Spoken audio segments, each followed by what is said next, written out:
নামতে চলিছে কলকাতাৰ চান্দামামা আদৰ্শ চিকিৎসালয় 2010 চনত মুখ্যমন্ত্ৰী হিমন্ত বিশ্ব শৰ্মাই আধাৰশিলা স্থাপন কৰা চিকিৎসালয়ত পৰ্যাপ্ত চিকিৎসাৰ পৰা বঞ্চিত ৰোগী চিকিৎসক থকা সত্ত্বেও নিজৰ কৰ্তব্য পালন নকৰাৰ অভিযোগ ৰাইজৰ পৰ্যাপ্ত চিকিৎসক নাৰ্ছ নিযুক্তিৰ দাবী বৃহত্তৰ অঞ্চলৰ ৰাইজৰ বৰপেটা জিলাৰ কলকাতা চান্দামামা আদৰ্শ চিকিৎসালয়ত ব্যাপক অনিয়মৰ অভিযোগ উত্থাপিত হৈছে পৰ্যাপ্ত চিকিৎসক থকা সত্ত্বেও চিকিৎসালয়ত নাই চিকিৎসক যাৰ ফলত ৰোগীৰ মাজত সৃষ্টি হৈছে এক হাহাকাৰময় পৰিস্থিতি জানিব পৰা মতে চিকিৎসালয়খনত দীৰ্ঘদিন ধৰি ডক্টৰ ৰঞ্জিত মণি ডেকা doctor Shah Alam doctor Moinul Haque doctor Moinuddin Dewan pharmacist Nipon ডাক আৰু ৱাৰ্ড বয় নাজিমুদ্দিন কাগজে কলমে উপলব্ধ আছে যদিও কোনোদিনেই পালন নকৰে তেওঁলোকৰ দায়িত্ব উপৰোক্ত চিকিৎসক কেইজনে নিজৰ সুবিধা অনুযায়ী বেলেগ বেলেগ চিকিৎসালয়ত সংলগ্ন হৈ থকাৰ অভিযোগ উত্থাপন হৈছে যাৰ ফলত ইমাৰ্জেঞ্চি ৰোগীসকল চিকিৎসাৰ অভাৱৰ বিভিন্ন ধৰণৰ সুবিধাৰ সন্মুখীন হোৱা লগা হৈছে এতিয়া প্ৰশ্ন হয় এখন মডেল চিকিৎসালয়ত যদি চিকিৎসক নাথাকে বা ৰোগীসকলে চিকিৎসা সেৱা নাপায় তেন্তে ৰাজ্যৰ স্বাস্থ্য বিভাগৰ কি উন্নয়ন হৈছে এয়া ৰাজ্যৰ এক ডাঙৰ প্ৰশ্ন 2010 চনত স্বাস্থ্য মন্ত্ৰী আৰু বৰ্তমানৰ মুখ্যমন্ত্ৰী হিমন্ত বিশ্ব শৰ্মাই আধাৰশিলা স্থাপন কৰা চিকিৎসালয়ত পৰ্যাপ্ত চিকিৎসাৰ পৰা বঞ্চিত ৰাজ্যৰ মাজত সৃষ্টি হৈছে প্ৰতিক্ৰিয়া ইফালে জনিয়ৰ বিধায়ক হাফিজ ৰফিকুল ইছলামক তীব্ৰ সমালোচনা কৰি অতি শীঘ্ৰে অসমৰ মুখ্যমন্ত্ৰী আৰু স্বাস্থ্য মন্ত্ৰীক চান্দামামা মডেল চিকিৎসালয়ৰ প্ৰতি নজৰ দিবলৈ পৰ্যাপ্ত চিকিৎসক নাৰ্ছ দিবলৈ স্থানীয় ৰাইজে অনুৰোধ জনাইছে আমাৰ ইয়াতে মানে পৰ্যাপ্ত পৰিমাণৰ ডক্টৰ নাই সিস্টাৰ নাই ল্যাবৰেটৰী টেকনিচিয়ান নাই এতিয়া আপোনালোকে চাইছেই আমাৰ পেশেন্ট লোড কিমান প্ৰায় ডেইলি 150 পৰা 200 মান পেশেন্ট হয় এই যে দুজন ডক্টৰ আছে দুজন ডক্টৰে 200 পেশেন্ট চাব লগা হলে 150 পেশেন্ট চাব লগা হলে ওয়েট কৰিব লগা হৈ যায় কিন্তু এইটোৱে প্ৰবলেম ডক্টৰৰ অভাৱ হৈ আছে সিস্টাৰটো দুজনে আছে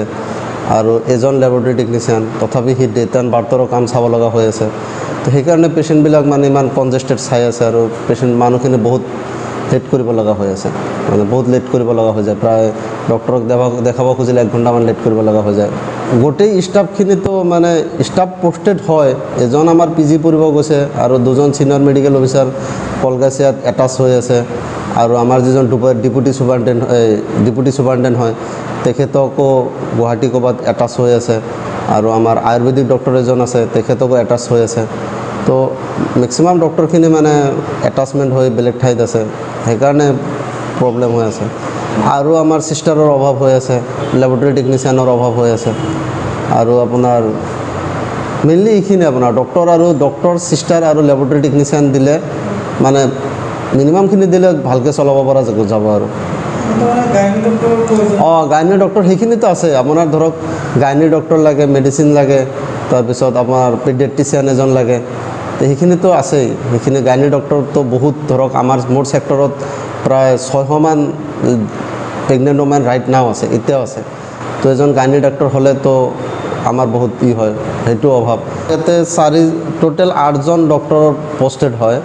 তো 8জন ডক্টৰে লাগে আৰু এজন মডেল হস্পিটেলৰ ক্ৰাইটেৰিয়া হিচাপে 8জন ডক্টৰ আমাৰ 6জন সিস্টাৰ আৰু আমাৰ মিনিমাম 2জন ল্যাবৰেটৰী টেকনিচিয়ানৰ দৰকাৰ 8জন ডক্টৰৰ ভিতৰত গাইনেকোলজি ডক্টৰ লাগে পেডিয়াট্ৰিচিয়ান লাগে এজন এনাস্থেচিয়া ডক্টৰ লাগে আমাৰ ওটিখন আছে ওটিখন ৰানে হোৱা নাই তাৰপিছত আমাৰ এইখিনি মেইনলি এতিয়া লগা হৈ আছে সেইখিনি আমাৰ ডক্টৰখিনি নথকাৰ কাৰণে পেশেন্টখিনি আমি চাব পৰা নাই ল্যাবৰেটৰী টেষ্টখিনি আমি ৰেফাৰ কৰিব লগা হৈ আছে আমাৰ প্ৰেগনেন্সিৰ পেশেন্টখিনি যিখিনি ডেলিভাৰী হ'ব আহে সেইখিনি পেশেন্টৰ মাজে মাজে কেতিয়াবা ৰেফাৰ কৰিব লগা হৈ যায় দুজন সিস্টাৰ থকাৰ কাৰণে অসুবিধা হৈছে বহুত অসুবিধা হৈছে আমাৰ পেশেন্টৰতো হাৰাশাস্তি হৈ আছে আপোনালোকে দেখে ডেইলি আমাৰ মিনিমামটো 150 আহে 150 পৰা 200 হৈ যায় যোৱাকালি 210 মান হৈছিল আজি এতিয়ালৈকে দেখা পাই আছে প্ৰায় 100 মান ক্ৰছ হৈ গৈছে এতিয়ালৈকে 10টা বাজাই নি তো এইখিনি মানুহৰ চাব খুজিলে আপোনালোকৰ প্ৰায় 11টা বাজিয়ে যাব 11টা 11:30 বাজি যাব এজন সিনিয়ৰ মেডিকেল অফিচাৰ লাগে মিনিমাম সিনিয়ৰ মেডিকেল অফিচাৰখিনি লাগে দুজনে আমি চিকিৎসা দিব পৰা নাই যিখিনি মানুহৰ আছে ধৰক সিম্পল ইনভেষ্টিগেশ্যনৰ কাৰণে আমি কলকাতাত পঠাই দিব লগা হৈ যায় মানুহখিনি নৰ্মেল ডেলিভাৰীৰ কাৰণে আমাৰ সুবিধা সব আছে কিন্তু আমাৰ মানুহ নাই মেইন প্ৰবলেম আমাৰ মানুহ নাই সুবিধা যিখিনি আমাৰ লেবাৰ ৰুমৰ যিখিনি বস্তু লাগে এভৰিথিং আছে কিন্তু আমাৰ মানুহ নাই যেনেকুৱা সিস্টাৰ নাই গাইনেকোলজি ডক্টৰ নাই বা আমাৰ বাকি ধৰক যিখিনি এএনসি হ'ব লাগে গাইনী ডক্টৰৰ দ্বাৰা সেইখিনি হোৱা নাই মই জনাইছোঁ, মই ইয়কো আমাৰ জইণ্ট ডাইৰেক্টৰ ছাৰক জনাইছোঁ, আমাৰ ADC মেমকো মই জনাইছিলোঁ। ষ্টাফখিনি বিচাৰোঁ, আমাৰ ডক্টৰখিনি বিচাৰোঁ, চিষ্টাৰখিনি বিচাৰোঁ, আমাৰ লেবৰেটৰী টেকনিচিয়ানখিনি বিচাৰোঁ। সেইখিনি হ'লে হস্পিটেলখন ভালকৈ ৰান হ'ব, আপোনালোকৰ পাব্লিকৰ সুবিধা হ'ব। চান্দমামা মডেল হস্পিটেল। মোৰ ডিজিগনেশ্যন মই MNSO 1। নজমুল ইছলাম সিদ্দিক। আমাৰ এই বৃহত্তৰ এলাকাত আমাৰ এই চান্দমামা মডেল হস্পিটেল নামৰ এখন হস্পিটেল, ইয়াত হস্পিটেল বুলি ক'ব নোৱাৰি, এটা ইয়াত ঘৰ স্থাপন হৈ আছে। আমাৰ 2010 চনত আমাৰ বৰ্তমানৰ সন্মানীয় মুখ্যমন্ত্ৰী তেখেত সেই সময়ত স্বাস্থ্যমন্ত্ৰী আছিল, তেখেতে আমাৰ এই বৰবিটা চান্দমামা মডেল হস্পিটেল বুলি এখন হস্পিটেল শুভ উদ্বোধন কৰিছিল। আজিলৈকে সেই হস্পিটেল নাম হস্পিটেল হৈ থাকিল, ইয়াত কোনো ধৰণৰ ষ্টাফ নাই। অসুবিধা মানে আমাৰ হস্পিটেলত কোনো ধৰণৰ ষ্টাফ নাই। আমি শুনামতে আমি এটা লিষ্ট পাইছোঁ, সেই লিষ্টত 6জন ডক্টৰ আছে। সেই ডক্টৰ সিহঁতে বেলেগ ঠাইত বেলেগ হস্পিটেলত সিহঁতৰ সুবিধা অনুযায়ী ডিউটি কৰি আছে, আমাৰ ইয়াত ডিউটি নকৰে। কিন্তু আমাৰ দুৰ্ভাগ্য এইটো যে আমাৰ এই অঞ্চলৰ স্থানীয় বিধায়ক সন্মানীয় ডক্টৰ হাফিজ ৰফিকুল ইছলাম, তেখেত 3 বাৰৰ বিধায়ক, এতিয়ালৈকে আমাৰ এই হস্পিটেলখন দুৱাৰ মুকলি কৰিব নোৱাৰিলে। আমাৰ সেই সময়ত আব্দুল খালেক তেখেত বিধায়ক আছিল, তেখেতে এই বিল্ডিংখন শুভ উদ্বোধন কৰিছিল ডক্টৰ হিমন্ত বিশ্ব শৰ্মাৰ সহায়ত। আৰু তাৰপিছত 3 বাৰকৈ বিধায়ক হ'ল ডক্টৰ হাফিজ ৰফিকুল ইছলাম, তেখেত এই হস্পিটেলৰ সভাপতি হয়। তেখেত এতিয়ালৈকে আমাৰ সেই হস্পিটেলখন মুকলি কৰি নিদিলে আৰু পৰ্যাপ্ত পৰিমাণে ডক্টৰ নিদিলে। আমি শুনামতে 6জন ডক্টৰ আছে আমাৰ ইয়াত, সিহঁতে এই হস্পিটেলৰে আণ্ডাৰত আছে, কিন্তু সিহঁতে এই হস্পিটেলত নাহে। আমি শুনামতে ডক্টৰ ৰঞ্জিত মুনি ডেকা, তেখেত বৰপেটা চিভিল হস্পিটেলত ডিউটি কৰি আছে। ডক্টৰ শ্বাহ আলম, তেখেতো বৰপেটা চিভিল হস্পিটেলত ডিউটি কৰি আছে। মইনুল হক,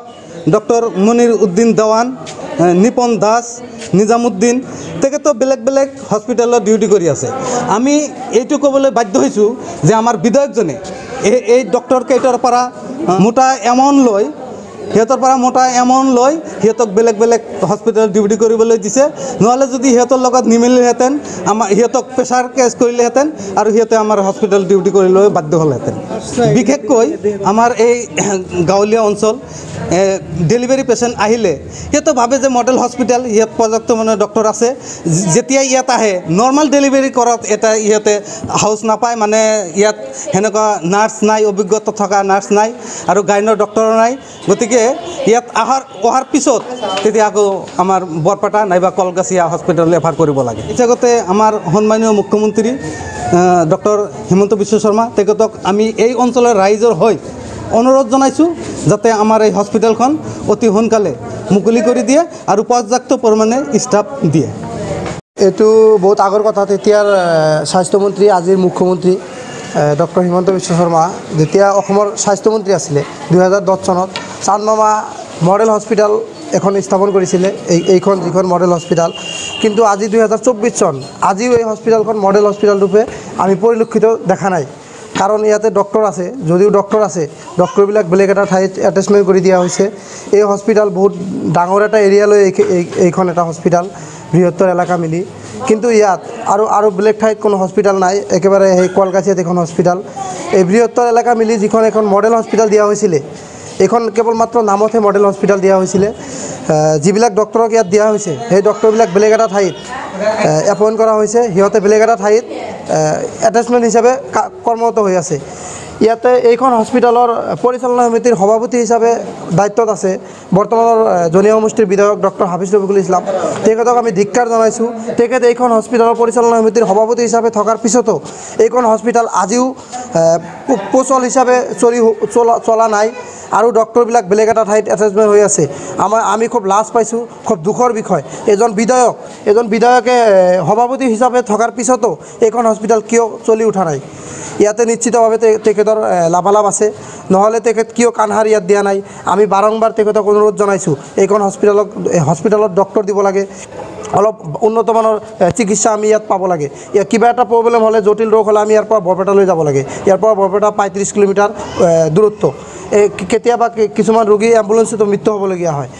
আমি বৰ্তমানৰ স্বাস্থ্যমন্ত্ৰীক আমি অনুৰোধ জনাইছোঁ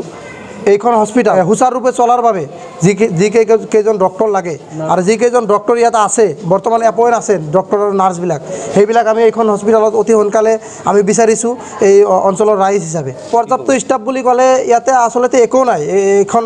মাত্ৰ এখন ঘৰহে বনাই থৈ দিছে এইখন আদৰ্শ চিকিৎসা ইয়াত কোনো তেনেকুৱা কোনো আমি দেখা নাই এজন বা দুজন ডক্টৰ আছে এজন দুজন নাৰ্ছ আছে কিন্তু ইয়াতে পৰ্যাপ্ত পৰিমাণে ডক্টৰ নাৰ্ছ দিবলৈ হ'লে মিনিমাম 10জনমান ডক্টৰ লাগিব 10জনমান নাৰ্ছ লাগিব ইয়াতে ভাল ৱাৰ্ড বয় নাই ইয়াৰে কেইজনমান ডক্টৰ ৱাৰ্ড বয় বেলেগ এটা হস্পিটেলত ইয়াতে এটেচমেণ্ট হৈ চাকৰি কৰি আছে বৰ্তমানৰ মুখ্যমন্ত্ৰীক আমি এইখিনি আহ্বান জনাম আপোনাৰ ওপৰত আমাৰ লাজ লাগে আপোনাৰ ওপৰত আমাৰ বহুত লাজ লাগে কিয়নো আপুনি সেই সময়ত স্বাস্থ্যমন্ত্ৰী থকা সময়ত আপুনি এইখন হস্পিটাল ইনিগ্ৰেশ্যন কৰিছিলে আৰু আজি বহুদিন হ'ল হস্পিটালখন ভালকৈ আৰম্ভ হৈছে কিন্তু আৰম্ভ হৈছে যদিও কোনো ধৰণৰ ডক্টৰ আমি দেখা নাই আপুনি এতিয়াও বহু সময় আছে এই অঞ্চলৰ ৰাইজৰ হকে আপুনি ইয়াতে যাতে ভাল ডক্টৰ আৰু যিবিলাক ডক্টৰ ইয়াতে আপুনি বেলেগ এটা ঠাইত এটেচমেণ্ট হৈ আছে সেইবিলাকক অতি সোনকালে আমাৰ ইয়াত ঘূৰাই দিব লাগে news desk report any live